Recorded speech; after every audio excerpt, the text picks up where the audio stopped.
I'm here to share with you a story and a few profound questions that came to me during a certain recent interaction. How do we nurture the leaders who are going to shape India's future? I was in the green room before this session, and I was also listening to the conversation that the students were having here.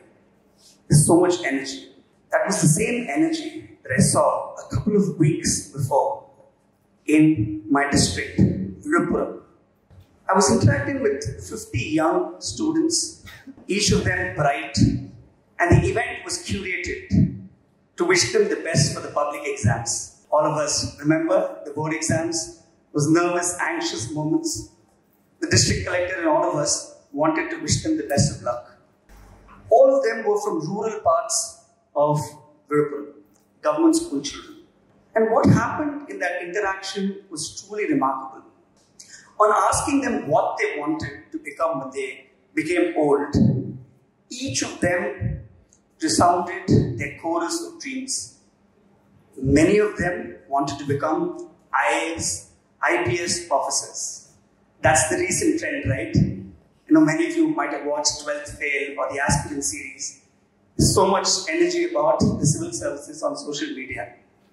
But many also wanted to become doctors, lawyers, entrepreneurs, and many even scientists, thanks to the resounding success of organizations like ISRO lately. But what was the core theme? What was the common denominator that all of us want to do today?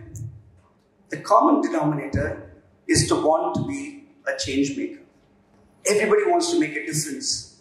They want to make an impact. They want to be part of India's big growth story. Just look at social media today. YouTube, Instagram, even the speakers on this list.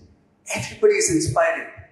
Brilliant entrepreneurs, amazing technologists, podcasters, artists, writers. The list is endless. Technology has only democratized access to knowledge, and we can identify talent from any parts of India today. Everybody wants a fair, just, healthy, green, and happy society. But we're also confronted with a lot of challenges today, right? The speed with which technology is growing, the rapid change.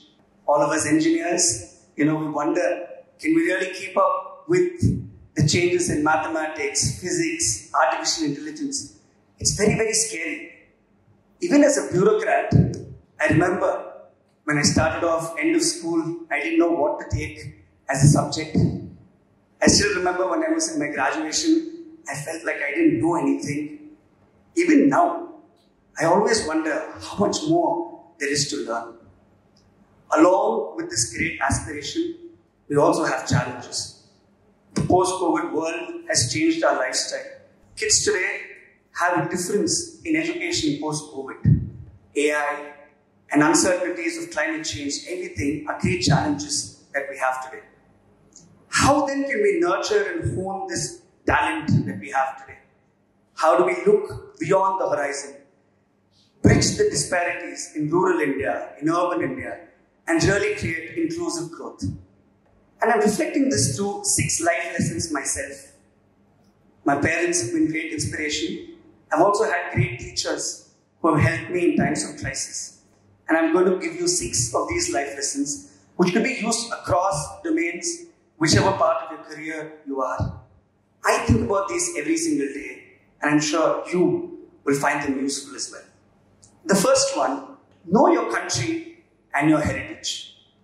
Travel has always been a part of my childhood. My father is a film actor, and he used to have stage shows across Tamil Nadu.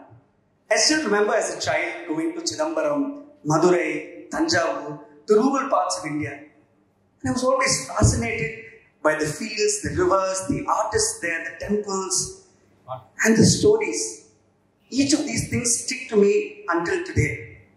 My mother, on her work trips, took us to wildlife sanctuaries, and not just dinners. She ensured we saw the tigers in Nagarhole. We never were lucky to see the tigers, but she at least took us to those wildlife sanctuaries. She took us to Kerala, and we always traveled.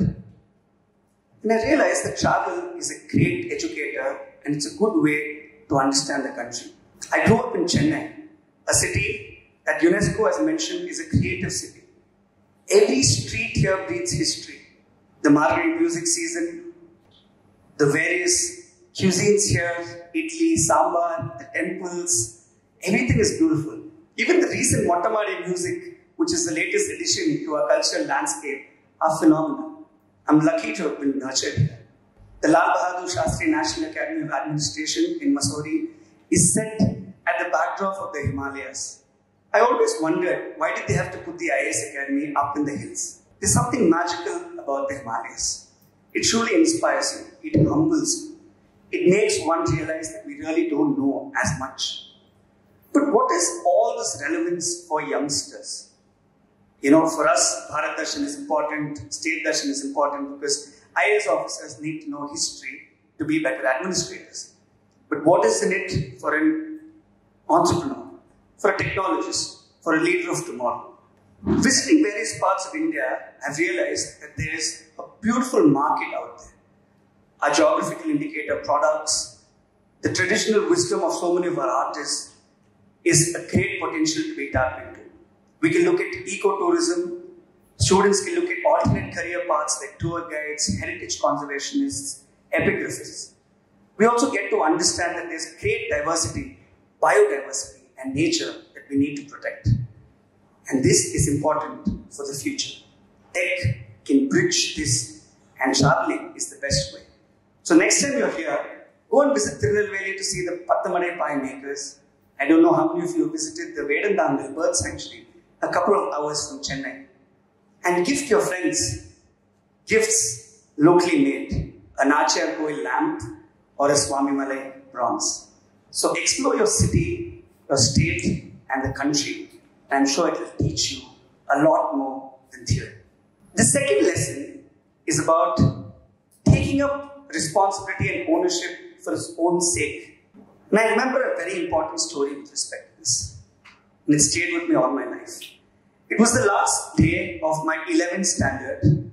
The nomination for the house captains were to be announced. Much like all these committees, the TED committee and all that. I was a diligent student and I thought that my name would be there. But it wasn't. I was deeply disappointed. And I realized that I hadn't made it. I went back home crying. It was then that my mother said, that Srutan, you've always been good at studies and you've always participated in extracurricular activities. Go ahead and do it despite anything. I took that as great words of encouragement. That year, I participated in everything, supported the prefects in whatever they did, participated in all activities, and we won the cultural shield that year. And I was part of most of the cultural activities. On the last day of my school life, the house teacher wrote me a card where she said, without any position of power or responsibility, you took up ownership for your house. So do it wherever you are. And that stayed with me all my life. When I was in college, in my graduation, and even now, the entire inspiration to write the IAS goes back there. Whether you're in power or not, we always have a chance to give back and make a difference. Just imagine all our mothers today on Women's Day. They sacrifice and they're selfless and they help us and they take ownership like nobody's business. The thousands of volunteers who supported now during the floods, or all those government servants who selflessly contribute without recognition, without rewards, or without any accolades whatsoever. It's important that we think about them with gratitude. And it's always good to take up ownership in the long run. The third lesson is on knowing your subject and becoming a domain expert. We heard today the conversation is about technology, entertainment, education, design, all of these components, and everything is complex today. My school nurtured a good foundation for learning, but when I went to college, it became more about marks and grades. I was very bad at maths and computer science. I didn't make the effort to learn the subjects that I didn't know. It was just about getting that first rank or getting the good CGPA to get a good job. But it was only when I went to Ashoka, to my higher education, did I realize the joy of learning. I was humbled by the vast amounts that I didn't know. In fact, my entire journey of wanting to prepare for UPSC and to take up a job at a technology startup was to bridge my own gaps in knowledge. There was a thirst, there was a hunger that stopped and that still hasn't gotten satiated. Even today, I was just thinking about the courses that I should enroll once I go back after today's session. It's always going to help if you know more. A bureaucrat today must know AI and blockchain as much as we know law and finance. An entrepreneur should know public policy, and all of us live in the world of data. So interdisciplinary learning is important for any future leader of India, and that will help us in the India growth story. The fourth, the UPSC journey also taught me how much I didn't know about my own governance systems. Who's my district collector? Who is a collector? Who's my corporator? Who's my corporation commissioner?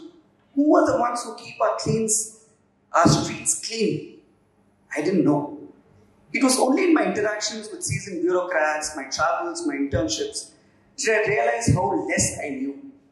The first impression of a government office, how many of us remember? The RTO office to get a license when we were 18, going to a taluk office or meeting the first collector. I still remember all of these very vividly. And I believe that in the India of today, we need to know the process of administrative machinery. Let's know who our politicians are, who our bureaucrats are.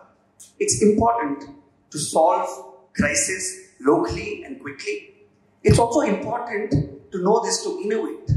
The disruption comes when technology marries the actual practical problems that public policy faces today. We'll come up with practical reforms. And it'll also improve our civic intelligence. It always makes for a good dinner table conversation in a democracy, and it's our duty to be active citizens. Fifth, I believe in the power of partnerships. The world is changing so much, and we can't afford to lose too much time. Everybody is doing research. People are working on their startups. The bureaucrats are making policy. Everybody needs to come together. In my 4 years of service, Thoothukudi, Tirupur, Delhi, and now Viluppuram, the best of times have been when multiple stakeholders have come together. We've conducted successful book fairs, startup hackathons. We've conducted large festivals where we had to do crowd management. And everything was possible because we partnered with multiple stakeholders. It was never just our victory. It was the community's victory. It was the district coming together for a common cause. And I think that is absolutely essential. Just imagine, just about a couple of decades ago, the success of India's Green Revolution, India's White Revolution, or even the success of India's UPI today. All of us can just transact without any hassle. It's because technologists worked with public policy makers, they brought in their domain expertise, and they worked with bureaucrats, the political system, the administrative system to make it change. And they did it with a sense of purpose. And that takes me to the last lesson. Clarify your purpose clearly. Today, everybody is intelligent. All of us have great degrees. We have amazing access to knowledge. With this comes great competition. We also have troubles collaborating with others, and there's a lack of trust. It's only when we know that we have a larger purpose, that we're looking at a greater good beyond oneself, will that be our guiding light in times of crisis. My professor in graduation always used to say that we live in a time of abundance. There's so much as a current generation, knowledge, wealth, prosperity. It's up to us to use this extremely well. And this will come in the true spirit of Karma Yoga, which was taught to us at the IAS Academy. Do your duty and the results will come automatically. I think leaders of today, I know it's very philosophical and I'm not old enough to probably share this, but I understand its importance even now at a young age in my career to really have purpose of why we're doing what we're doing. So these are 6 lessons. Know your country and heritage, taking up responsibility for its own sake, knowing your subject, knowing your administration, believing in the power of partnerships, and knowing your purpose. These 6 things, I believe, will help us harness the well-meaningness, the energy that all of us have to actually create a difference. And the difference may not always be spectacular. It can be a change in your community, cleaning the neighborhood. It can be something small. I'm reminded of the famous quote of Margaret Mead, where she said, "Never doubt that a small group of thoughtful, committed citizens can change the world. Indeed, it is the only thing that ever has." Profound, isn't it? India today needs a large number of thoughtful, committed citizens. And in the end, whether we make it big or not, there are certain things that give us goosebumps when we talk about change and difference. For me, it's actually a radio jingle that I listen to every day on the way to work when I used to go to college. It says in Tamil, "Maatrathin Tuvakkam Namaga Irundal Tanaga Marum Ini Nampulagam." It's translated in English. If we are part of that small positive change, the world will automatically transform for the better. Let us be the change that we wish to see in the world. Thank you.